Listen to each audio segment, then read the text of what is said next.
Fairies. Tiny, sparkling, magical creatures, right? Not exactly. Behind the modern glitter and wings lies a much darker history. A history filled with fear, superstition, and most of all, a disturbing myth in the European folklore: the stealing and swapping of human children. Fairies didn't start as cute Disney characters. Their origins trace back to ancient Celtic, Gaelic, and Norse mythology, where they were powerful, unpredictable beings, closer to gods or spirits than tiny winged little helpers. They lived in a parallel world called the Otherworld, and humans were warned to avoid them at all costs. Fairies weren't friends, they were feared.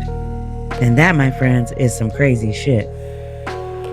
In medieval Europe, people believed fairies could bring blessings, but also curses, illnesses, and misfortune. And the most terrifying belief of all is fairies were thought to steal human babies. Parents believed that if a child suddenly became sick, withdrawn, or behaved differently, it wasn't their child anymore. It was a changeling, a fairy child left behind to replace a stolen human one. Why do people believe in changelings? Today, we know many of these cases were likely caused by developmental disorders, sudden illness, autism, failure to thrive, postpartum depression, or simply misunderstanding.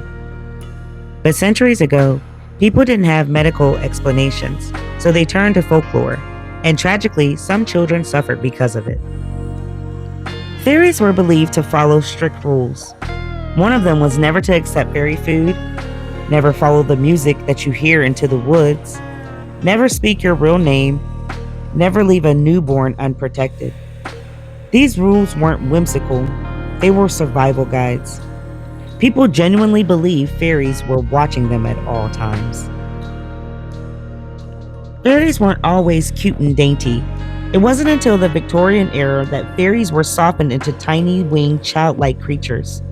Artists romanticized them, writers made them gentle, and eventually pop culture turned them into symbols of magic and innocence. But the old stories, they never went away. So the next time you picture a fairy, remember the truth.